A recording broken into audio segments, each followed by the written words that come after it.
जब खेत में ट्रैक्टर से कटकर हुई नाग की मौत और फिर उसकी नागिन ने जो किया उसे देख लोगों के रोंगटे खड़े हो गए।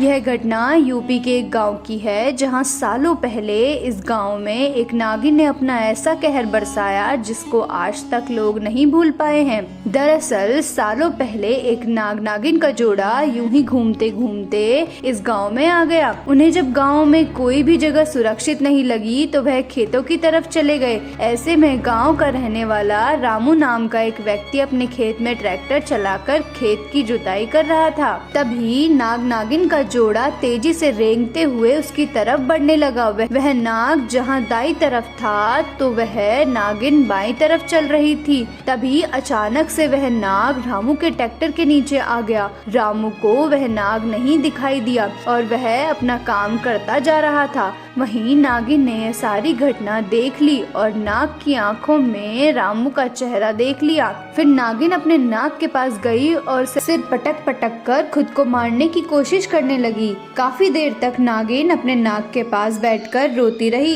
इसके कुछ ही देर में रामू फिर से उसी जगह अपना ट्रैक्टर चलाकर जा रहा था। मौका पाकर नागिन रामू के ट्रैक्टर के पीछे वाले हिस्से पर चढ़ गई और ट्रैक्टर के साथ ही रामू के घर पहुंच गई। दोपहर का समय था। रामू घर खाना खाने के लिए पहुंच गया था। जैसे ही रामू ट्रैक्टर से नीचे उतरा तो नागिन उसके पैर पर डस लेती है। इसके बाद रामू की पत्नी जोर जोर से चिल्लाने लगती है।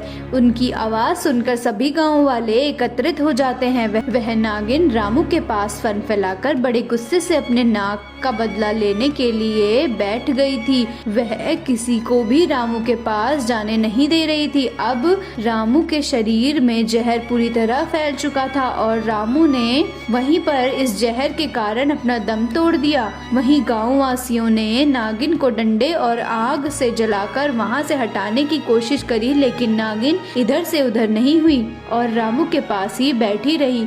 जब कोई भी उपाय काम नहीं आया तो गांव के एक बुजुर्ग ने कहा कि यदि यह नागिन यहाँ से नहीं जा रही है तो उसको जलाकर गांव से दूर किसी सुनसान जगह पर दफना दो। गांव वालों ने उस बुजुर्ग की बात सुनकर वैसा ही किया। उस नागिन के आसपास लोगों ने पेट्रोल डालकर उस पर माचिस से आग लगा दी। देखते ही देखते वह नागिन उस आग में जलकर राख हो गई और फिर गाँव वालों ने उस नागिन को डंडे से उठाकर गाँव के एक सुनसान जगह पर जाकर उसकी जमीन में गाड़ दिया। तब जाकर उन गांव वालों की जान बची और रामू के पास उसका परिवार गया। कुछ ही देर में रामू का भी अंतिम संस्कार कर दिया गया। तब से आज तक उस नागिन का कहर हर किसी को याद है, क्योंकि उस नागिन को देखकर लग रहा था कि वह नागिन सभी की जान लेना चाहती है। लेकिन सही समय पर लोगों ने उस बुजुर्ग व्यक्ति की बात मानकर समझदारी दिखाई और कई लोगों की जान बचा ली।